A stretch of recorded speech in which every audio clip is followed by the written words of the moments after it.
salamat po sa pagkakataon na naman na kami po ay yung tinipon para magpuri at makinig sa iyong salita. Langin po namin, Panginoon, give us your understanding, O God, and the knowledge that comes from you, so that we can be able to receive and understand the message that you want us to receive. Lord, bless your people, even those who are joining us online. Father, we pray, O God, to just bless each and everyone as we will listen to your word, O God. Speak to us, Lord, and give us your message. Father, thank you for this is a day that you have made for us, Lord, to celebrate, to worship, and magnify you. Kaya binigyan mo kami ng day off ngayon, Panginoon, para purihin ka at ibigay ang aming pagpupuri sa iyo. Lord, salamat po, O Diyos, at dalangin po namin, Panginoon, na patuloy na kumilos ka sa buhay namin. Lord, thank you. In Jesus' name, Amen. Amen. Hallelujah. Praise the Lord. Medyo dumami kayo. Praise God. Ang traction natin, nakatapos daw ang makipag-service daw sila. Service daw sila bago sila lalabas na maghanap ng amo. Ayan. Sing first like Judah. Congratulations din sa mga nagpa-bautismo last Wednesday. Praise God. And Sunday, may nagpa-bautismo din. Medyo sunod-sunod na ang nagpa-baptize. And we praise God for that. Amen? Okay, so ang topic natin ngayon is, alam niyo, sa mundo ito, ang daming mga pangyayari. Amen? O minsan kahit sa buhay natin, daming mga pangyayari na kung minsan mahirap mag-survive. Amen?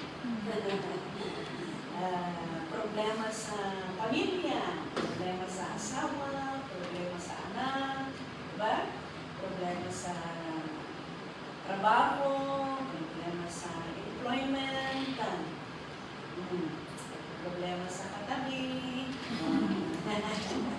Sana wala naman kayong problema sa katabi. Hallelujah, praise the Lord. Kaya ano ba ang susi? Kaya ang gagawin at kapag-aralan natin ngayon, of course, hindi po tayo, we cannot get away from our Bible. Parang paulit-ulit na ang salita ng Panginoon, pero ganun talaga. Wala tayong ibang mundo, kundi ang salita ng Panginoon. Amen? Wala po tayong ibang pinag-iikutan, kundi ang salita ng Panginoon. Wala naman tayong ibang libro, di ba? Para sabihin natin, sa limitang tayo ngayon, tapos sa next, yan. But we have one Bible, at doon po tayo umiikot, mga kapatid. So, but praise God, it will give life and strength habang tayo po ay nakikinig sa salita ng Panginoon. Yan po ang diferensya sa Biblia at sa mga ibang Bible. Yan. Ay sa ibang libro. Ang ibang libro kung binasa mo, wala na. Pero ang Biblia, habang binabasa mo, yan, nagkakaroon, parang nag-dig out ka ng mas marami pang pagkaalam at marami pang knowledge, yan, divine wisdom na nandito sa salita ng Panginoon. Kaya ang ating pag-aralan ngayon is the keys of survival in this end time. Ayan. Ngayong mga end time, tingnan natin ang susi para makasurvive tayo. Makasurvive tayo. Dahil tingnan natin ang mundo ngayon, wala na. Ayan. Wala na talaga. Gulo doon. Ang trouble na ang nangyayari. So, anong gagawin natin? Okay? Unang-una, number one is, ito. We have to be faithful and stand firm in our faith. Yan ang gagawin natin. Kailangan patuloy tayo na magiging tapat at patuloy tayo na magiging stand firm sa ating pananampalataya sa Panginoon. Yan. Kami niyo magandang mag-outline ay pag-uwi ninyo sa Pilipinas. Ang akala ba ninyo, basta malaman nila na born again kayo at nanggamit kayo dito. Mamaya sasabihin, sister, ikaw na ang mag-share. At least, may outline na kayo. Akala nila, baka sabihin ninyo, bagong-bago pa ako. But that's our heart. Na tayong magtutulong. Yung mga umuwi na sa Pilipinas, naranasan na nyo yan. Okay. And sa 1 Corinthians chapter 16, verse 13 and 14. Sabi niya doon, be on your guard. Stand firm in faith. Kailangan na magiging wardyado kayo. Kailangan na wardyahan ninyo ang buhay ninyo. And stand firm in faith. Magiging matatag kayo sa inyong pananampalataya. At sabi pa dito, be men of courage. Kailangan magiging courageous tayo. At sabi doon, be strong. Magiging matatag tayo. Hallelujah. Kasunday ka na. Be on your guard. Tapos, stand firm in faith. Then, be men of courage. Tapos, be strong. Hallelujah. Yan ang advice ni Paul sa mga taga-Corinto, mga Kristiyano sa Corinto. Ngayon, yan ang advice na salita ng Panginoon sa bawat isa sa atin. Amen? And verse 14, ano sabi sa verse 14? Do everything in love. Yeah. Kailangan na, kung may trabaho tayo, gagawin natin na may pagmamahal.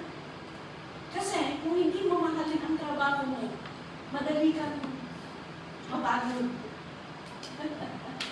Yes, I tell you. Kaya, you better love your work. You better work with love. Yan. Yan. Do everything. At yung pagpupuri natin, dahil mahal natin ang Panginoon.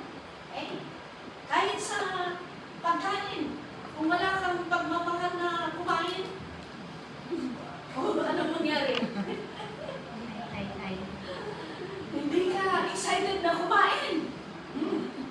O hindi ka excited na kumain dahil hindi mo lang ang pagkain. O, anong mangyari? Do everything in love. You know why?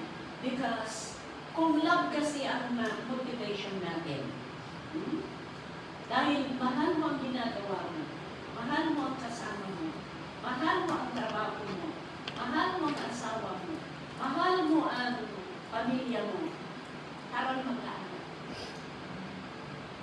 Parang mag-anak. And you can do it. Kahit may pagkukulang, because of love, it covers. Yan. Tignan ninyo. Kung inahalin yung kakain ninyo, patuloy na mahal ninyo, ray mo na Barta. Kahit lasing, ayun na. When I was in the Philippines, kung nandun ako sa Pilipinas, nakaasar ako, pero asar ng kanya dahil nakikita ko, ay naku, Nalalasin, tapos yung asawa pa na, yung asawang babae, siya pa ang nagkikiling na ganito, tapos uyong-iuwi sa bahay nila, tapos paliguan pa ng ulo para daw magising. Ay, siguro nga wag may asawa ka. Hindi ko kaya yun. Pagmamahal. Pero kung pagmamahal ng Panginoon, ng maghari sa lahat ng aming gagawin, you can do it everything in love. Amen? Kaya magiging matatag tayo. Magiging matatag at patuloy po tayong magiging faithful. Kaya, we have to be faithful and stand firm. Amen. Ibig sabihin nyo, kahit maraming pagsubok, kahit maraming mga negative na nangyayari, you need to stand firm. Hindi lang stand firm, magiging faithful ka pa. Yes, yan ang gagawin namin para makapag-survive tayo. Yeah. Number 2. Number 2 is, Number 2 is praise and worship the Lord in the midst of uncertainty. Wow! Mahirap yung gano'n, ano?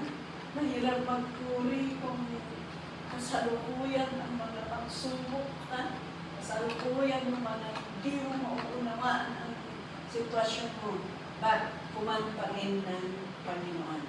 Alam niyo, doon sa Psalm chapter 91, mag-jump tayo doon. Sa Psalm chapter 91, verse 5 and 6, sabi dito, you will not fear the terror of night, nor the arrow that flies by day. Verse 6, ang sabi sa verse 6, nor the pestilence that stalks in the darkness, nor the plague that destroys at midday. Ito ang bunga ng pagpupuri sa Panginoon. Yeah?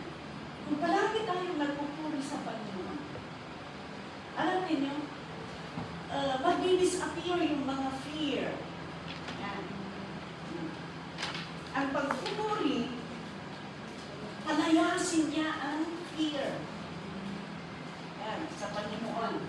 Kaya, dapat tayo'y marunong magpuri. Sa akin, wala problema, marunong na lang tayo magpuri. No? In Psalm 147, 147, verse 1. In Psalm chapter 47, verse 1.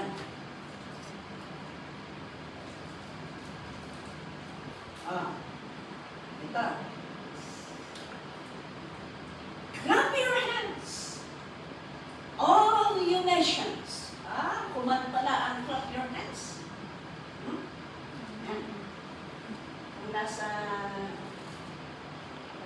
Vietnam kami, sa Vietnam, kasi very strict sila doon. Sa north, south. Yan. Kaya yung pinagdausan namin ng anniversary is container van. Parang container van na style. Ang talagang container kasi tapos ginawa nilang ganun. And we praise the Lord dahil ang pader, ang taas.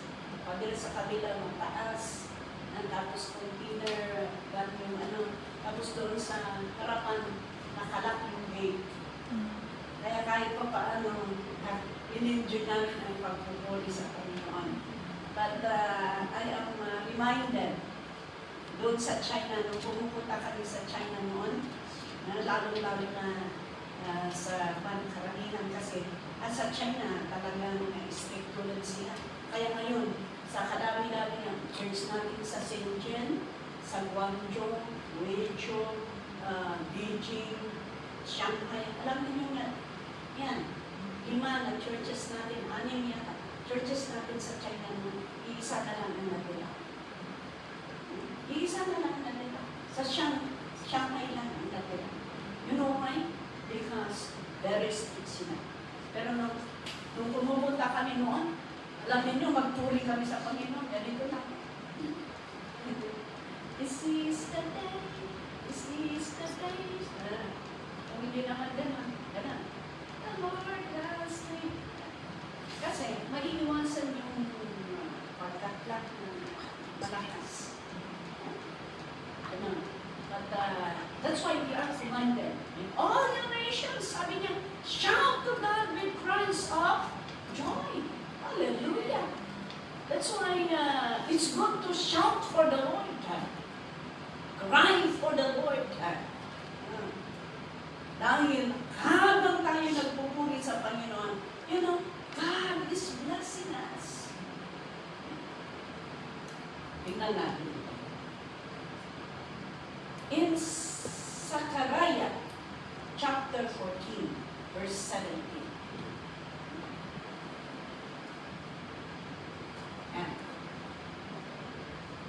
Ito kasi, ang context nito, alam natin noon, talagang nakikilaban ang mga anak ng Diyos, ano? Pero, yan, yung kinalaban ng Jerusalem, mga Israelite, natalo sila. At may mga natira, okay? May mga natira na dapat kaya magturi lang sila sa Panginoon dahil natalo ang mga kasama nila, namatay ang mga kasama nila, pero sila ang natira. No choice, kailangan magturi sila sa Panginoon. Okay. And sabi na dito, if any of the people of the earth do not go up to Jerusalem, alam natin na ang place of worship noon is in Jerusalem. To worship the King, the Lord Almighty. Makita ninyo yung last sentence. Anong sabi doon? Basahin ninyo. They will have no rain. Makita ninyo? If any of the people of the earth do not go up to Jerusalem to worship the King, the Lord Almighty, yung King na sinasabi doon, si Lord, the Lord Almighty, sabi niya. Okay? Siyempre, the Lord Jesus is the God of Israel. Yeah? At sabi niya, kung hindi sila pupunta doon sa place of worship in Jerusalem para i-worship an Almighty God, anong sabi doon? They will have no rain. Wala silang ulan. Tingnan ninyo. Wala silang ulan. Ang ulan na sinasabi dito, blessings. Yes. Alam niyo kung bakit ulan? Kung walang ulan, walang tutubo na pananim. Walang tutubo na pananim. Walang kakainin ng mga tao. Kaya once na naging tag-init, ano ang resulta kung hindi mo ulan yan? Famine. Kaya makita natin dito, kung hindi sila pupunta para mag-worship, wala silang ulan. Kaya, worshiping and serving God in a place where God put you, kung hindi ka pupunta, sabi niya, they will have no rain. Kaya pala. Next verse. Anong sabi mo sa next verse? If the Egyptian people do not go up and take part, they will have no rain. Tingnan ninyo. Kaya importante ang mag-worship. Importante na pupunta kung saan ang lugar na dapat mag-worship. Amin po ba? Amen. Ano ang mangyayari? Sabi niya, they will have no rain. The Lord will bring on them not go out to celebrate the Feast of Tabernacles. Yan. Kaya, there is blessing and worship in the Lord. Kayo din, kung hindi kayo pumupunta sa simbahan, kung saan ang pag-worship, iba na, nararamdaman din ninyo. Yan. Kaya, importante. Importante. Okay? Sa bagay, but, you know, that's the reason why there is a place of worship. Alam niyo, I want to pag-testify ko. Doon sa Vietnam, yung mga kapatiran natin doon, kaya yung ano sila, online. Karamihan online kasi ang lalayo yung kung saan sila nagtatrabaho. Kaya yung time na yun na anniversary, yan, doon na hindi nila ang face-to-face. Yan. Yung nag-face-to-face kami, noong nag-exhort yung isang kapatiran ng offering, yung malakay, alam niyo yung malakay, bring the putay in the storehouse. Kuna na dyan. Sabi doon, sabi yung nag-exhort, we thank the Lord. We praise God and we thank the Lord because we have a place to bring our offering. Yeah, it breaks my heart. It warms my heart. Imagine that. Pasalamat kami. Pasalamat tayo sa Panginoon. Dahil kahit maliit ito, kahit kung dinner man na ito, at least we have a place to bring our offering. Sabi nila. Kaya sabi namin, okay, from now on, sige, i-rent dito ito. Para dito na kayo mag-service. Kahit kung tinarban, simbahan natin sa Vietnam, but they are happy that they have a place to bring their givings to the Lord. Pero sa atin, parang baliwala lang dahil parang open na magpinupuntahan natin. But you see, there are people who are there, they are longing, longing to bring for the kingdom of God. Kasi ang ginagawa nila kasi doon, karamihan sa Cambodia, sa Abang. Yan QR. Yan. Kasi cashless na sila. Karamihan, wala silang dalang cash. Kaya pati sa simbahan, kailangan nag-apply sila ng QR para may mag-offering sila. Ay kung mag-offering sila doon sa Cambodia, nakita, mag-offering sila, pumunta sila sa padir. Siyempre, naka-ano doon, nakapikot, nakalagay doon yung QR. Kaya imbis na doon sa harapan nito, punta sila sa padir. Yung iba doon. Kami na lang yan kay Pastora Glenda, nag-offering mo. Kami lang ang may cash. Sila i-QR. Yan. Ganun. But you know, ganun. Pinapadala nila yung QR parang nakapag-offering lang yung mga malalayo. But they are so happy when they came and have face-to-face worship and bring their offering. Hallelujah. Kaya, tingnan ninyo, napakahalaga ang pag-worship natin. Tayo nag-worship sa Panginoon. There is rain. Amen? Amen. Anong may gusto ng rain? Amen. Siyempre. Gusto nga tayo masasalutan, huwag natin tatamagin na pumunta sa bahay ng Panginoon. Amen? Number 3. Para tayo'y makapag-survive in this troubled world, this end time. Number 3 is, keep praying. Palagi tayong nananalangin sa Panginoon. Sa Philippians chapter 4, verse 6, anong sabi? Do not be anxious about anything.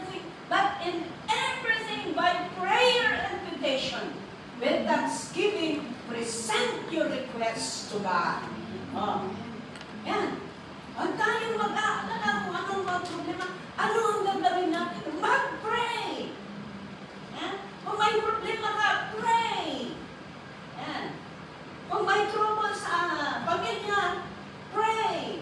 Kung may problema sa trabaho, pray! Kung may sakit, pray! Kung may mga circumstances, pray! And petition with thanksgiving. Yan. Ibig sabihin, habang nananalangin ka, habang nananalangin ka sa Panginoon, kahit anong po ang mga bagay-bagay na sitwasyon mo na ipinipresent mo sa Panginoon, nandoon pa rin yung pasasalamat. Hindi nawawala pa rin ang pasasalamat. At sabi dito, present your request to God. Paano mo i-present kay Lord ang request mo kung hindi ka naman nananalangin? Diba? Kaya, keep praying, sabi dito. Why? Jeremiah chapter 33. Anong gagawin natin? 33 verse 3. Ito, 333. Ito ang telephone number. That is the hotline. Hotline of God.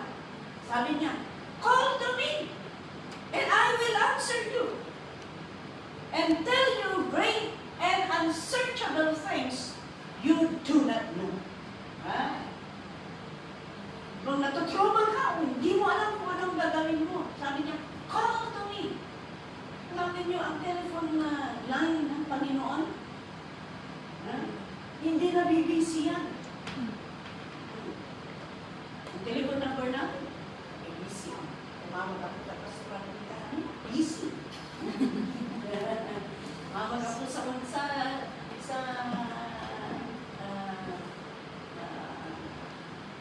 line. Yan. Kaya ako makakontak.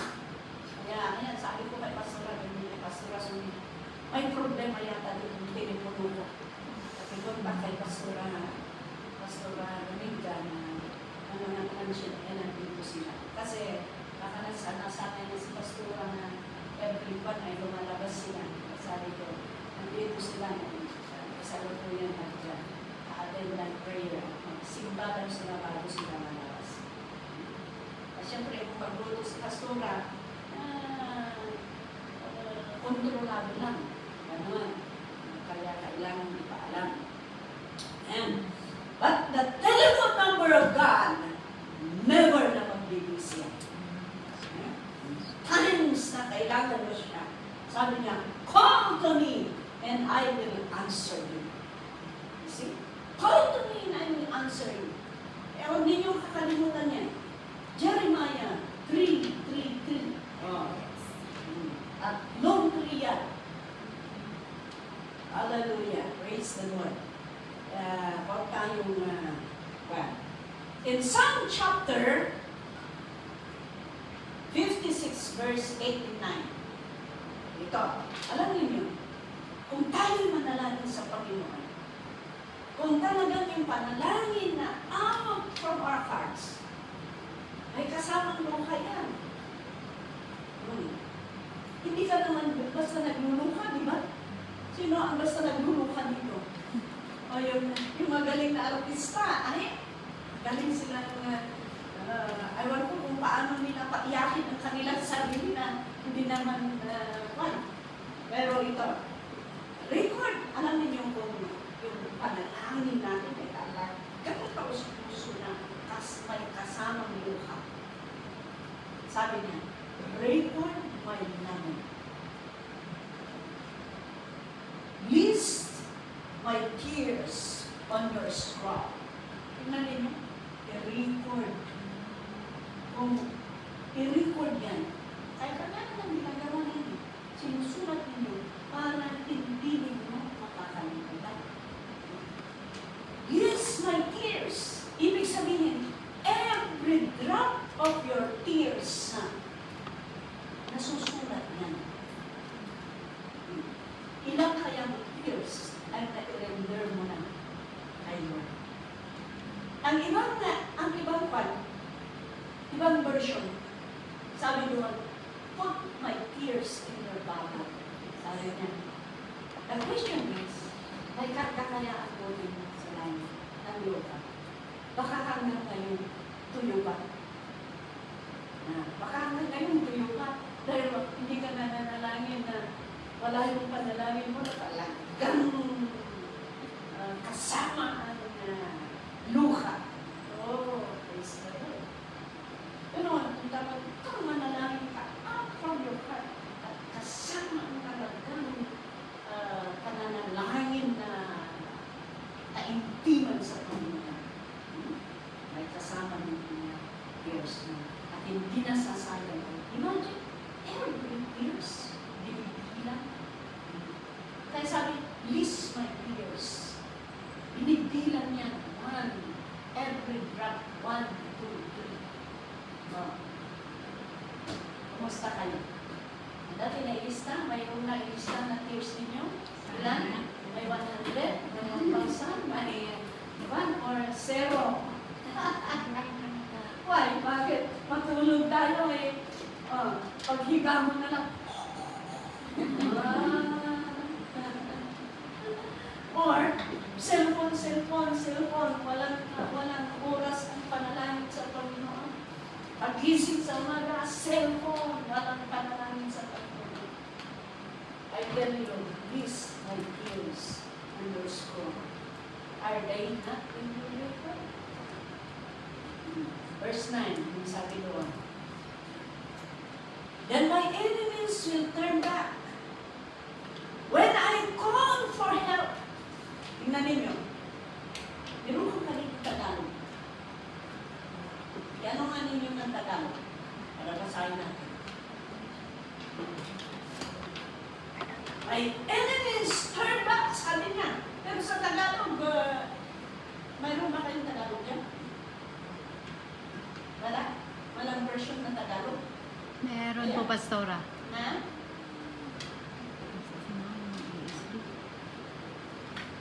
Ang sabi nun sa Tagalog, wala? Wala din. Yan, wala. Ang sabi nun sa Tagalog, kung ako'y tatawag sa iyo, ang mga kalaban ko, magsinayas sila. Sabi niya. Magsinayas ang mga kalaban daw kung tayo'y manalangin sa Panginoon. Imagine that. Why? Why? Huwag mong alisin doon. By this, sabi niya, by this, I will know that God is for me. Yan. Bakit? Alam natin na ang Diyos ang ating kakampi. Yan. Pagsilayas ang kaaway kung tayo manalangin. Dahil alam ang kakampi natin ng Panginoon. Ganon. Kaya natatakot sila. Ay, alis na tayo. Para tayong magawa sa kakampi nila. Ganon. Why? Because as we pray to the Lord, alam ninyo kasi na ito yan. Kung nag-pray ka sa Panginoon, nakikipag-conversation ka sa Kanya. Kaya habang nakikipag-conversation ka, yung connection mo, ano yun? Talagang tumatatag ang connection. Hindi lang ang connection, ang relasyon tumatatag. Ano? Kaya natatakot ang kaaway dahil alam nila kung sino ang kakampi natin once natatawag tayo sa Panginoon. Yan ang importansya ng manalangin kay Lord. Kaya in Luke chapter 18 verse 1. Okay? In Luke chapter 18 verse 1. Okay, verse 1. Then Jesus told his disciples and a parable to show them that they should always pray and not give up. Kaya tayong mga disciples ng Panginoon, followers ng Panginoon, tinuturuan din tayo ng Panginoon para hindi tayo mag-give up. Ang parable dito ay may nananalangin, pero ayan, pabalik-balik. Ganun din tayo. Kung hindi nasasagot, sige lang, patuloy lang. Kung parang wala tayong nakikita kasagutan, sige lang, hindi mag-give up. Dahil habang lumalaki ka sa Panginoon, may ginagawa ang Diyos. You remember yung isang parable na pumupunta kay Jesus? Kasi may problema. Sinasabi na kay Jesus yung problema niya, hindi umiiyak hindi umiibig ang Panginoon. Tapos yung mga disciples ng Panginoon, alisin mo siya. Alisin mo siya. Tapos, ano ang ginawa ng Samaritan na yan? Na babae, na uman? Sige pa rin, lumapit. Hanggat si Jesus sabi niya, oh man, your request is granted.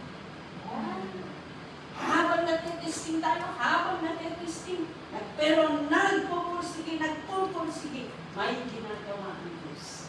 At kita ng Panginoon ang pananampalataya mo sa sarili niya. Your request is granted. Amen? Hallelujah! Pero kung mag-give up tayo, imbis na on the way yung answer, kung mag-give up ka, wala. Kaya sa naunawaan ng isang ni psalmist ang kung paano kabisa or powerful ang panalangin. Kaya sabi niya sa 116 verse 1 and 2. Sabi niya, I love the Lord, for He heard my voice. For He heard my cry for mercy. Nandiyan. Kaya kung makita natin ang verse na ito, mas lalo nang minahal ang Panginoon dahil napakinggan niya. Hindi lang napakinggan. He heard my cry for mercy. Napakinggan ang Panginoon ang kanyang iyak. You see, God will listen if we cry out to Him. Mga testimo ng kapatid natin, walang ibang ginawa kundi cry out sa Panginoon. Praise God. And verse 2, ang sabi dito, because He turned His ear to me. Sabi niya, I will call on Him as long as I live. Ayan. As long as I live, ako'y mananalangin at tumatawag sa Kanya. Sana ganun din tayo. Habang tayo'y buhay, huwag tayong humihinto na tumawag sa ating Panginoon. Amen po ba? Amen. Hindi manalangin ka ng isang beses, dalawang beses, hindi na hindi na sagot. Tama na! Nauma ka na nagkararagan or tinamad ka na mag-praise sa Panginoon. As long as I live, I pray to God as long as I live. And number 4 is, para tayo mag-survive and spend time. Number 4, keep serving and sacrificing for the Lord. Hallelujah. Keep serving. Galatians chapter 6 verse 9. Sabi niya, let us not become weary in doing good. For at the proper time, we will reap a harvest if we do not give up. Let us not become weary in doing good. Huwag tayong magsawa na maglingkod sa Panginoon. Because sabi niya, for at the proper time, you see, there is a proper time for everything. There is a proper time. Sabi niya, we will reap a harvest. Surely, absolutely, you will reap a harvest. The condition if you do not give up. So, ibig sabihin, kung mag-give up ka, you will reap a harvest. Eh? Pero kung hindi ka mag-give up, kahit matagal, basta hindi ka mag-give up, there is a proper time. There is a proper time that we will reap a harvest. Oo naman naman. Basta magtanim at magtanim ka, there is always a harvest. Kaya don't ever become weary, sabi niya dito. Kaya sige lang. Service lang. Serve lang. Serve lang. Amen? Amen. Amen. And Psalm chapter 9, verse 9.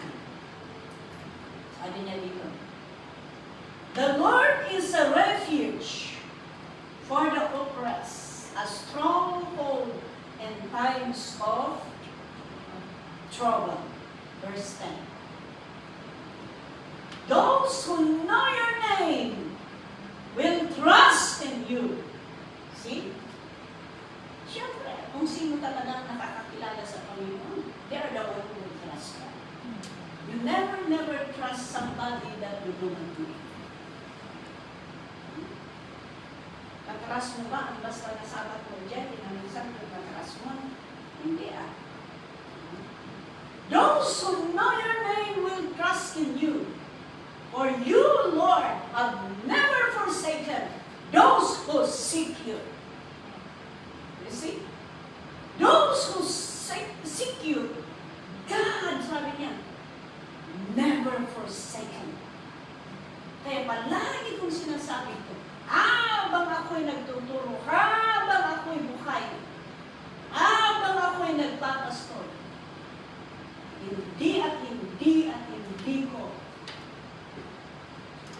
ihihinto, nasasabihin ito. Walang kailanman malulugi sa tunay na paglilingkod sa Panginoon. Awan tulos pa nakalugi, tunay na panagserbi ka ni Apos. Yan, ang Ilocano. Ang Tagalog, walang pagkakalugi sa tunay na paglilingkod sa Panginoon. Amen? Walang nalulugi. I tell you, the promise of God is a promise of God. And God will never fail His word. If God said it, He mean it. He will never turn back from His promises. Napakaganda nito. Sabi niya, for the Lord have never forsaken those who seek. Hindi niya pababayaan. Hindi niya tatalikuran yung talagang tunay na nagmumulong. Hallelujah. Amen. Amen. Praise God. Kaya in our conclusion, kaya ito po ang ating mga keys of survival in this end time. Una-una, we need to continue to be faithful and stand firm in faith. Tayong mag-give up. Number 2, let's continue to praise and worship the Lord in the midst of uncertainty. Tuloy pa rin tayo magpuri. Kaya sabi niya dito, ang magpupuri, God will send rain. Amen. Number 2, keep praying. Kailang patuloy na mag-pray tayo. Alam niyo kung nagsawa na kayong mag-pray, kung magsawa na kayong makiusap sa Panginoon, ibig sabihin, lumalamig na yung relasyon niyo. Because prayer is a communication. Communication is a relation. Okay? Kung walang communication, lumalamig na ang relasyon. Tapos kung lumamig na ang relasyon, dahil wala ng communication, ang resulta, separation. Di ba? Ganon Panginoon, kung hindi tayo nananalangin, wala. Nawawala yung communication. Kung nawawala na yung communication, ayan, medyo lumalayo na tayo sa Panginoon hanggat ano ang mangyayari, separation, mawala na tayo sa Panginoon. Yan na. Okay. And that's why keep praying. Okay? Keep praying. Pray. Habang tayo'y nabumuhay. And number 4 is, keep serving and sacrificing. Sige, maglingkod. Sige, mag-sacrifice para sa Panginoon. Alam ninyo, yan. Daming persecution. Don't worry, my dear sister. Sa pamilya mo, na panalangin natin, maraming posible sa Panginoon. Maraming posible sa Panginoon. Alam natin kung ang Panginoon ang nagpapagpapalitan natin. Hindi tayo pababayaan. God will make a way. God will make a way. Baka gagawin ng Panginoon, maniwala mo ng gusto mo. Every believers na ang mag-blessing sa inyo. Amen. Hallelujah. Diba? Ang importante, yan, you are blessed with the Lord. Importante nag-obey ka sa Panginoon. Sabi ng salita ng Panginoon, God is with us. Anong magagawa ng tao sa atin?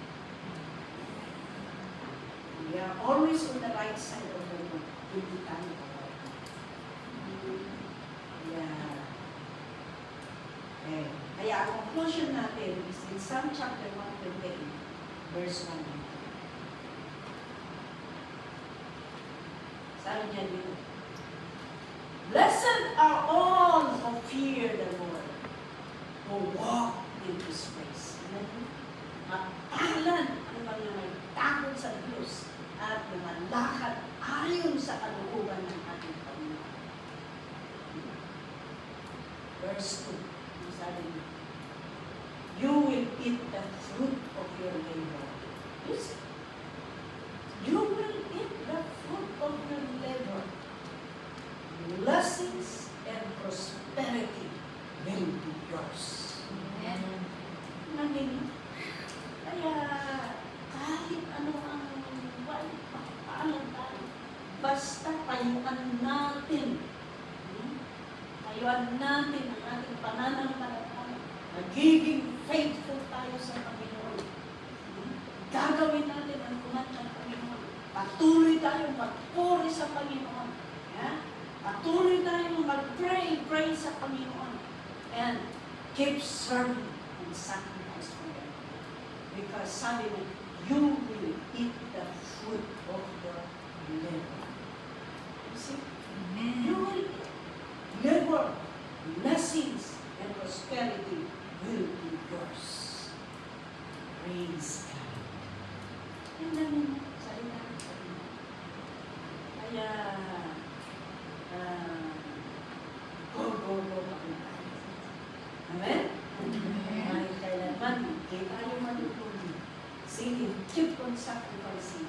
Why? Because blessed are those blessed are those who really serve God.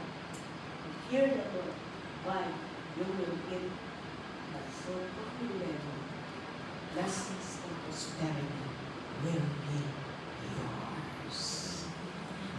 Amen? Amen. Kaya, purihin ang Panginoon. Ito po ang ating lesson ngayon. And sana patuloy na gagawin natin. Amen? Tayong magsasawa. Huwag natin sasabihin na, sige, next na lang bago ako magpapatutuo. Ayan. Kayo muna bago ako magpapatutuo. Pagkakuli na ang lahat. Pagkakuli na ang lahat. Ngayon na ang panahon na tayo po ay magpapatutuo sa Panginoon sa ating pagmamili. Lord, salamat po sa iyong salita na aming napakinggan. Tunay nga, Panginoon, na kung kami ay tapat sa iyo, tapat kami sa amin, kami po ay maglingkod na may sakripisyo. Lord, pinangako mo that we will eat the fruit of our sacrifices. Kaya, Lord, tulungan mo kami so that we will not worry ako in doing good, because in the proper time, we will reap a harvest, O God. There is a harvest that is waiting for us, Lord, and a proper time. So, Father God, help us to serve you so that we will not miss the harvest, Lord, but we will receive the harvest, O God, that you have prepared for us. Father, thank you.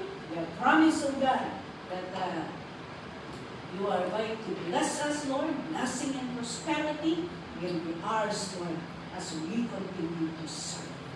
Father, thank you.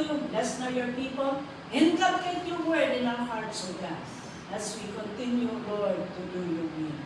Purihin ka namin, Panginoon. Sambahin ka namin. Kahit yung mga nasa online, Panginoon, bless them, Lord.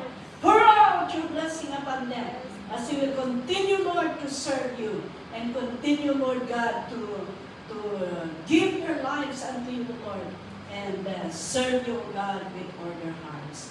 Father, thank you, Lord. Bless us together, O Lord, as we continue to yield our lives unto you. We glorify you. We give you the praise, O God. In Jesus' name, amen. Lakpakan natin yung Panginoon at ipag-praise natin. Thank you, Bishop. Napaka gandang mensahe sa